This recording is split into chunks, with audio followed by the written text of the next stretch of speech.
नमस्कार दोस्तों, स्वागत है आपका इस नई और इंटरेस्टिंग वीडियो में, जिसमें हम समझने वाले हैं एक H5N1 बर्ड फ्लू के बारे में जो कि हाल ही में अपना असर दिखाना शुरू कर रहा है।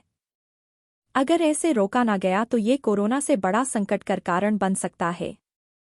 इसी के बारे हम आज आपको इन्फॉर्मेशन देने वाले हैं, तो ध्यान से देखें और अपने परिवार और मित्रों को भी सतर्क करें। हाल के H5N1 बर्ड फ्लू विकास का अवलोकन। विभिन्न स्तनधारियों में कई संक्रमण चिंता का कारण बनते हैं।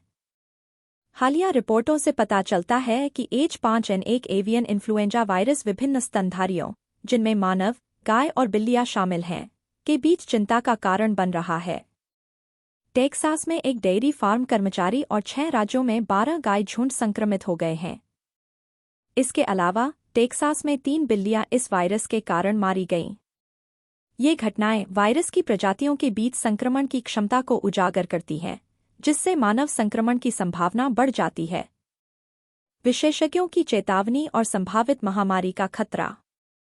प्रमुख विशेषज्ञ जैसे डॉक्टर सुरेश कुचिपुड़ी और जॉन फुल्टन ने H5N1 स्ट्रेन द्वारा उत्पन्न गंभीर जोखिम पर जोर दिया है। डॉक्टर कुचिपुड़ी ने चेतावनी दी है कि वायरस वैश्विक स्वास्थ्य संकट के कगार पर है, क्योंकि यह कई स्तनधारियों को संक्रमित करने की क्षमता रखता है, जिसमें मानव भी शामिल है। फुल्टन ने जोर देकर कहा कि अगर वायरस उच्च मृत्यु दर को बनाए रखते हुए उत्परिवर्तित हो जाता है, तो यह कोविड-19 से भी अधिक विनाशकारी महामारी का कारण बन सकता है। मृत्यु दर और हाल के मानव मामले। 2003 से विश्व स्वास्थ्य संगठन WHO ने H5N1 संक्रमणों के लिए 52% की चिंताजनक मृत्यु दर की रिपोर्ट की है। 2020 के बाद के हाल के मामलों में नए स्ट्रेन के लिए लगभग 30% की मृत्यु दर दिखाई गई है। अप्रैल 2024 में डेयरी गायों से जुड़े पहले अमेरिकी मामले में एक फार्म कर्मचारी शामिल था, जिसने कंजक्टिवाइटिस विकसित किया और ठीक हो गया। 2022 में एक और अमेरिकी मामले में पूर्ण रिकवरी दर्ज की गई। दोनों मामलों में संक्रमित जानवरों के सीधे संपर्क की बात सामने आई है और अब तक मानव से मानव संचरण का कोई प्रमाण नहीं है। आर्थिक और पर्यावरणीय प्रभाव। इस प्रकोप का कृषि और संबंधित उद्योगों में महत्वपूर्ण आर्थिक प्रभाव है।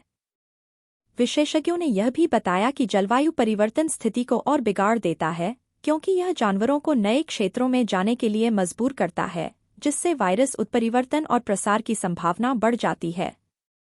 H5N1 वायरस ने पहले ही विभिन्न प्रजातियों, जिनमें जंगली पक्षी, मुर्गी, सील, समुद्री शेर और डॉल्फिन शामिल हैं, को प्रभावित किया है। वर्तमान सार्वजनिक स्वास्थ्य उपाय और निगरानी। CDC और WHO सहित सार्वजनिक स्वास्थ्य प्राधिकरण स्थिति की गहन निगरानी कर रहे हैं। उपायों में संक्रमित व्यक्तियों की निगरानी, बीमार या मृत जानवरों के संपर्क से बचने की सिफारिशें और दूषित कच्चे दूध से संक्रमण को रोकने के लिए डेयरी उत्पादों का पाश्चराइजेशन सुनिश्चित करना शामिल है। संभावित संक्रमित जानवरों को संभालने वाले कार्यकर्ताओं के लिए व्यक्तिगत सुरक्षा उपकरण PPE की सलाह दी जाती है। वैक्सीन विकास और भविष्य की तैयारी। फार्मास्यूटिकल कंपनियां जैसे GSK और मॉडर्ना बर्ड फ्लू के लिए टीके विकसित कर रही हैं और मौसमी फ्लू टीकों के लिए उपयोग की जाने वाली उत्पादन लाइनों का उपयोग करके तीव्र उपलब्धता सुनिश्चित कर रही हैं। अनुसंधान और तैयारी के प्रयासों को समर्थन देने के लिए वायरस के आनुवंशिक अनुक्रमों को सार्वजनिक रूप से सुलभ बनाया गया है। निष्कर्ष। मानवों सहित स्तनधारियों के बीच H5N1 का प्रसार निगरानी, अनुसंधान और संभावित महामारी के जोखिम को कम करने के लिए तैयारी की तत्काल आवश्यकता को उजागर करता है। सार्वजनिक स्वास्थ्य उपाय और वैक्सीन विकास के प्रयास इस उभरते खतरे को संबोधित करने में महत्वपूर्ण हैं। अब तक के लिए इतना ही। ऐसे ही इंटरेस्टिंग वीडियो देखने के लिए हमसे जुड़े सब्सक्राइब जरूर करें और अपना ध्यान रखना ना भूलें। धन्यवाद।